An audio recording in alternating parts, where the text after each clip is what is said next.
हमारे अनाज के भी लाले होने वाले हैं।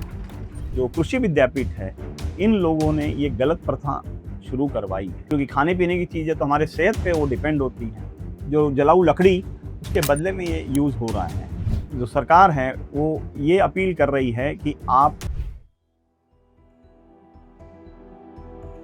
ये जो खाड़ी युद्ध हैं, इससे तो मुझे ऐसा लग रहा है कि कहीं ऐसा ना हो कि भारत के लोगों पर संकटों का पहाड़ आके टूट पड़ता है और ऐसी कोई जगह नहीं बच रही, ऐसा कोई सेक्टर नहीं बच रहा है जिससे खाड़ी युद्ध से हम अफेक्ट नहीं हो रहे हैं। फर्टिलाइज़र भी हमारा लगभग 70-75% इसी खाड़ी से आता था। मतलब अब हमारे अनाज के भी लाले होने वाले हैं। किसान भाइयों को भी तकलीफ होगी, सरकार को भी तकलीफ होगी, क्योंकि यूरिया की जो बोरी है वो लगभग 300 रुपये के आसपास 50 किलो की है, मतलब 5-6 रुपये किलो। और आज इंटरनेशनल मार्केट के अंदर यूरिया की कीमत जो है वो लगभग 80 रुपये से 90 रुपये किलो के करीब हो गई। मतलब डिफरेंस जो है वो सरकार पर सब्सिडी के रूप में पड़ने वाला है। जब आप समझ रहे हैं कि अनाज पर अगर असर पड़ेगा या किसानों पर असर पड़ेगा तो भारत के हर आदमी पर असर पड़ेगा। बात अब कीमत की भी नहीं रही, फर्टिलाइज़र मिलेगा कि नहीं मिलेगा, समय पे मिलेगा कि नहीं मिलेगा, और उससे फसल का क्या नुकसान होगा, ये भी एक अलग अभी प्रश्न चिन्ह खड़ा हो रहा है। और अभी जो चीज़ हो रही है, मोदी जी और जो सरकार है वो ये अपील कर रही है कि केमिकल फर्टिलाइजर खेती के कारण हमारी धरती माँ को बहुत पीड़ा हो रही है कि हम केमिकल फर्टिलाइजर की खपत 25%, 30%, 40%, 50% उसको घटाए, आधी कर दे, नेचुरल फार्मिंग की तरफ बढ़े। आप ऑर्गेनिक फर्टिलाइजर्स या देसी जो उपलब्ध चीज़ें हैं उस पर शिफ्ट हो जाओ। जैसे गोबर की खाद है और अलग अलग तरह की जो खाद है, वर्मी कंपोस्ट है, या इन चीज़ों पर शिफ्ट हो। पर ये रातों रात तो संभव नहीं है। कैसे होगा? क्योंकि आपको आदतें तो ये पड़ी है कि बोरिया ले आओ, बस फसल लगाओ और डाल दो, फसल आ जाएगी, बेच लो। पर ये भी जो है, जो कृषि विद्यापीठ है और जो कृषि साइंटिस्ट हैं, वैज्ञानिक हैं, इन लोगों ने ये गलत प्रथा शुरू करवाई है। और इसमें जो फर्टिलाइज़र्स हम जो डाल रहे हैं ये बहुत ज़्यादा इस्तेमाल कर रहे हैं। जितना फर्टिलाइज़र हम ज़्यादा यूज़ करेंगे, हमें पेस्टिसाइड भी यूज़ करना पड़ेगा, क्योंकि हमारे प्लांट्स की इम्यूनिटी उतनी स्ट्रॉन्ग नहीं रहेगी। क्योंकि खाने पीने की चीज़ें तो हमारे सेहत पे वो डिपेंड होती है, तो वो भी हम सत्यानाशी कर रहे हैं। और इसमें एक चीज़ की तरफ मैं आपका ध्यान ले जाना चाहूँगा। कुछ सालों से भारत सरकार और कई सारी इंडस्ट्रीज़ जो है ये बायोमास ब्रिकेट बनाने लगी है। ये बनती कैसे है? तो ये झाड़ों के जो डंठल होते हैं, जो छोटे छोटे पौधे जो लगते हैं, जैसे कपास है, गेहूँ है या फिर धान है, तो इसके जो भी चीज़ें बच जाती है, जो पूरा डंठल या फिर उसके जो जड़ें रहती हैं, रूट्स, स्टेम, ये सारी की सारी आजकल खेतों से निकाल कर इसको बायोमास ब्रिकेट बनाने के लिए, और वो कोयले के बदले में या लकड़ी के बदले में इंडस्ट्री में जलाने के लिए भेज दिया जाता है, जिससे वहाँ पर जो एज अ फ्यूल या जो जलाऊ लकड़ी, उसके बदले में ये यूज़ हो रहा है। बट ये बहुत ही बड़ा षड्यंत्र है।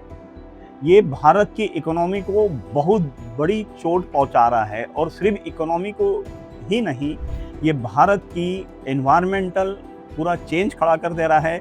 भारत की ज़मीन जो है बहुत ही उपजाऊ है, क्योंकि भारतीय सभ्यता बहुत पुरानी है, और आज भी अगर ज़मीन जो है वो बहुत अच्छी फसलें दे रही है और उपजाऊ है, बट हम बार बार ये जो पराली या फिर जो डंठल या जो बायोमास जो है ये निकाल रहे हैं खेतों से, और इसको हम खेत के बाहर जाकर 1000-1500 रुपये टन के अंदर बेच दे रहे हैं, जिससे फैक्ट्रियों के अंदर इसको बारीक बारीक चूरा करके इसके ब्रिकेट्स या पैलेट्स बनाए जाते हैं, और जो अलग अलग इंडस्ट्री में एज अ फ्यूल या जलाऊ लकड़ी की तरह काम में आ रहे हैं। बट ये इतना ही सिंपल अगर होता तो बहुत ही आसान होता, पर ये ऐसा है नहीं, क्योंकि इसके पीछे बहुत बड़ा षड्यंत्र ये है कि आज अगर आप एक कोई पेड़ ले लें, जैसे मक्का ले लें, तो 25-50 ग्राम या 100 ग्राम का जो ऊपर जो भुट्टा लगता है या बाली लगती है, उसके मुकाबले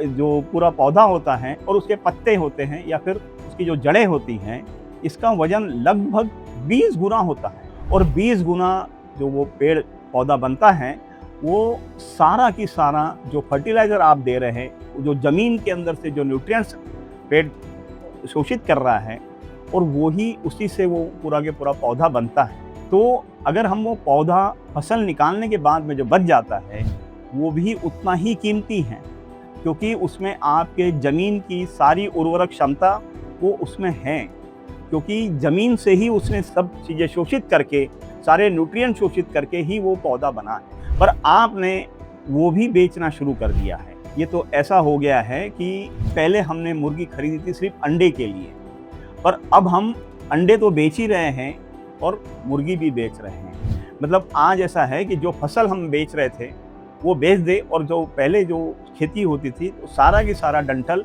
बारीक बारीक टुकड़े करके उसी खेत में बिछा दिया जाता था और वहीं सड़ने के लिए छोड़ दिया जाता था, जिससे सारे के सारे माइक्रो न्यूट्रिएंट्स आपके खेत में ही रहते थे।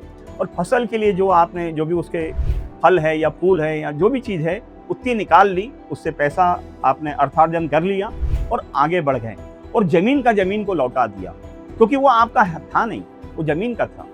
पर आज हमें इस तरह से भ्रमित किया जा रहा है, इस तरह से लालच दिया जा रहा है कि हम 1000-1500 टन के अंदर वो सारे डंठल, पत्ते, जड़ें सब बेच डाल रहे हैं, जिसकी अगर माइक्रोन्यूट्रिएंट कॉम्पोजिशन देखेंगे, उसमें जो मिनरल्स देखेंगे, इसकी कीमत 20,000 रुपये से भी ज़्यादा है एक टन की।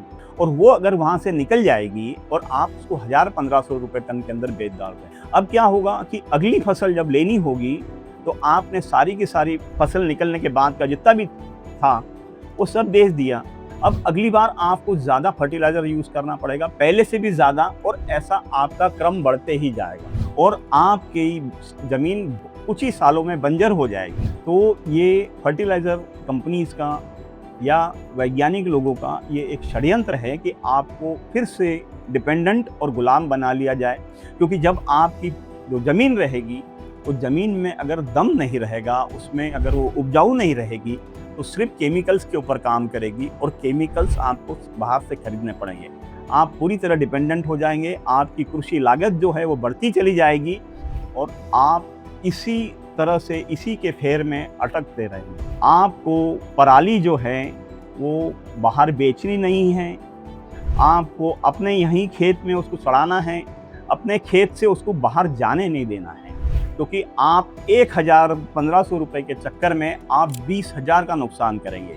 आपको ज़्यादा फर्टिलाइज़र्स खरीदने पड़ेंगे, क्योंकि आपके ज़मीन में से जब जब आपकी ये जो डंठल और ये सब बाहर जाएंगे तो सारी आपकी ज़मीन की जो उपजाऊ चीज़ें हैं वो सब बाहर जा रही है, सारे मिनरल न्यूट्रिएंट्स बाहर जा रहे हैं और आपकी ज़मीन कुछ सालों के अंदर बंजर हो जाएगी। और ये आपको समझना है, खास तौर से किसान भाई जब तक ये समझेंगे नहीं कि आपकी पराली की लागत जो आपको 1000-1500 रुपये मिल रही है ब्रिकेट के लिए, तो ये बताया जा रहा है कि ये एनवायरमेंटल पोल्यूशन कम करेगा, लकड़ी और कोयला कम करेगा।